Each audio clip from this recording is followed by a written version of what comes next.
Menebar zakat, mengentaskan kemiskinan, itulah yang menjadi tema kita dalam Takbir Akbar di kesempatan kali ini. Masih bersama guru yang kita cintai, Habib Muntir. Dan pemirsa, sebelum kita akan lanjutkan pada bahasan selanjutnya, kita juga perlu menyampaikan satu informasi bahwa menurut Badan Amil Zakat Nasional atau Basnas, potensi zakat umat Islam di Indonesia mencapai 19,3 triliun rupiah. Kita perhatikan 19 hampir 20 triliun. Ini satu potensi yang luar biasa besar di tengah keterpurukan ekonomi, di mana kita sering keluar rumah sudah melihat orang meminta-minta. Artinya di sini terjadi ketidakmerataan dalam berbagi zakat.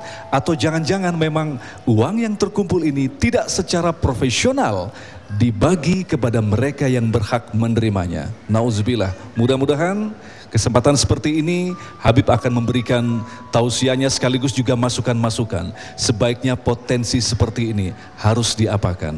Habib, silakan. Alhamdulillahirrabbilalamin. Wassalatu wassalamu ala sayyidil mursalin wa ala alihi wa sahbihi ajma'in. Terima kasih Ustaz Agung. Saudara-saudariku yang kumuliakan, kita lanjut. Jadi setelah kita merenungkan, kita berpikir kita akan menjalankan zakat, kita akan tunaikan, kita akan perbanyak juga lebih lagi sedekah. Kenapa? Karena kita kalau ditanya oleh Allah Subhanahu wa taala dan mengingat hal-hal yang kita dengar tadi, tapi di pihak yang lain saat kita jumpa dengan Allah Subhanahu wa taala, Allah mempertanyakan, hambaku, berapa banyak kau mengingatku dan berapa banyak kau mengingat selainku? Apa yang bisa kita jawab? Mulai kita bangun dari tadi pagi sampai sekarang sampai malam, masih untung kalau kita puasa, alhamdulillah hari ini. Sebagian saudara-saudari kita muslimin muslimat, saudara-saudariku ya, yang dalam keadaan suci mampu puasa, nggak mau puasa banyak. Lewat di jalan-jalan udah dengan santainya makan minum. Coba kalau pikirkan, tahu tempatnya nanti seperti apa di hari kiamat atau di kuburnya, atau dia mendengar jeritan yang di dalam kubur, dia tidak akan berbuat seperti itu. Tapi bagaimana hangatnya sambutan Rabbul Alamin Subhanahu wa ta'ala bagi hambanya yang baik. Tapi kita bingung kalau berpikir, kalau aku ditanya oleh Allah, berapa banyak kau ingat aku dan berapa banyak kau melupakanku dan mengingat selainku? Berapa detik dalam sehari 24 jam itu kita ingat Allah?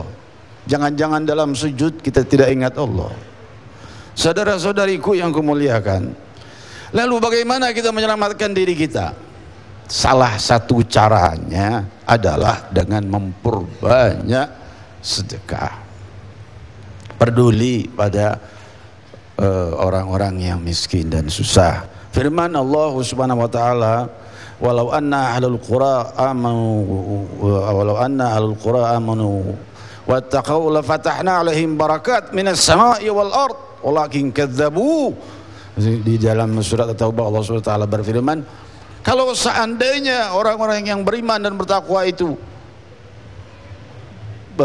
penduduk-penduduk itu beriman dan bertakwa, niscaya aku tumpah ruahkan keberkahan dari langit dan bumi, tapi mereka mendustakanku, kata Allah SWT. Maksudnya banyak berbuat dosa. Nah, saudara-saudariku yang kemuliakan, setelah ini kita pikirkan, kita renungkan, kita harus pikirkan juga hati-hati kemana kita keluarkan uang kita itu. Kita mau berinfak, kita mau berzakat, hati-hati. Jangan-jangan, nah, ya kan, kita keluarkan nggak sampai, nggak tahu kita keluarkan sudah, kita ngelihat ada organisasi itu, organisasi ini, udah keluarkan, pokoknya nih buat zakat. Nanti dulu sampai enggak ke fukara? Jangan-jangan nyampe, jangan-jangan kan gitu. Ya, saudara-saudariku yang kemuliakan, ini saya menghimbau pihak keamanan juga bisa turun tangan, pihak Departemen Agama, pihak MUI bisa turun tangan dalam hal ini, pihak intelijen juga menyelidiki itu kemana larinya. Ya, Pihak keamanan juga bisa menyelidiki. Kita punya kepolisian, kita punya intelijen, kita punya pihak keamanan di negara kita, bisa dikerahkan juga untuk menyelidiki banyak daripada organisasi-organisasi yang menyalurkan zakat. Kemana itu betul disalurkan atau kemana?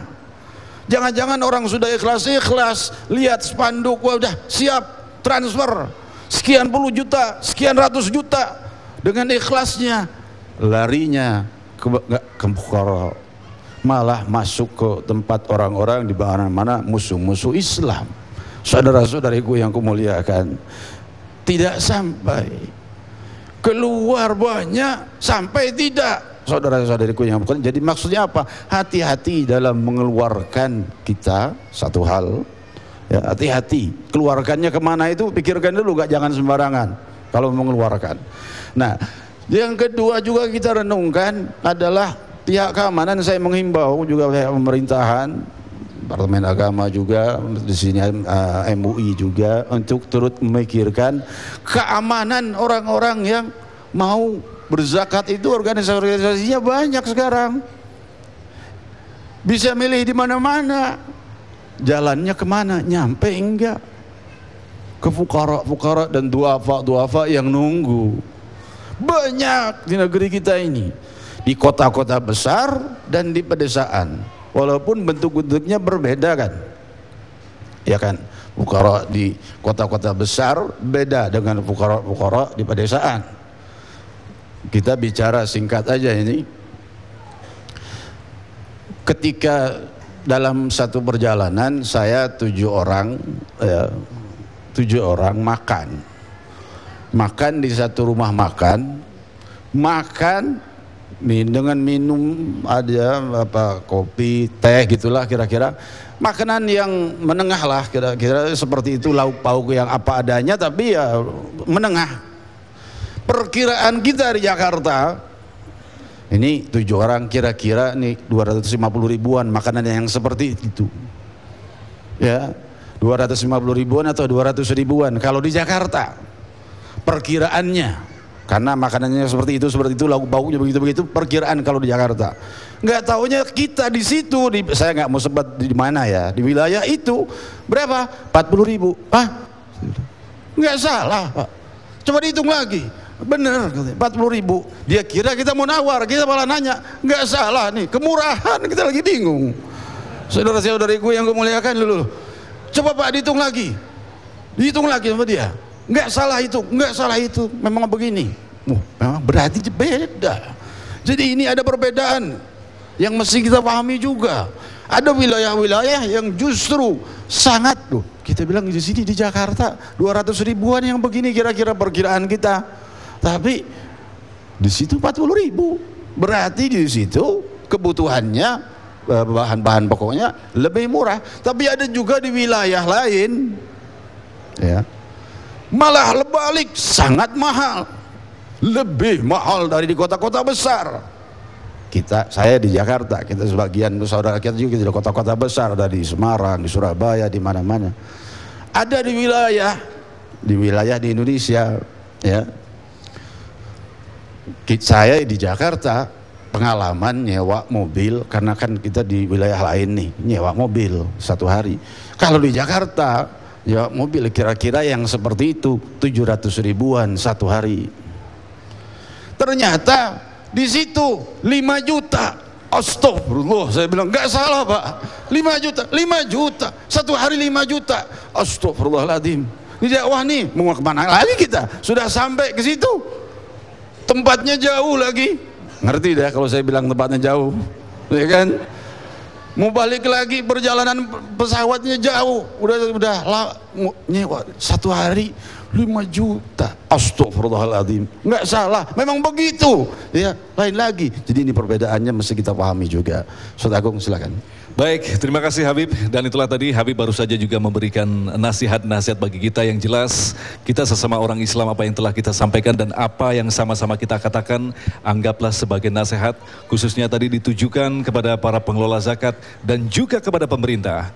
untuk lebih memperhatikan potensi umat Islam di Indonesia ini yang luar biasa banyak. Ada potensi zakat yang bisa kita kendalikan dan kita bagi. Insya Allah sesungguhnya dengan apa yang telah dikatakan oleh Habib tadi, ketika negara itu menggunakan hukum yang disampaikan oleh Allah, ketika negara itu menjadi negara yang beriman, insya Allah Allah akan menurunkan keberkahan. Maka kita jujur ke dalam diri kita sendiri, apakah Indonesia saat ini termasuk negara yang diberkahi oleh Allah, atau jangan-jangan negara kita adalah negara yang justru dicabut keberkahannya oleh Allah. Na'udzubillah min zalik. Tetaplah bersama kami dalam Tabligh Akbar. Ya Rabbi ma ma'ana amal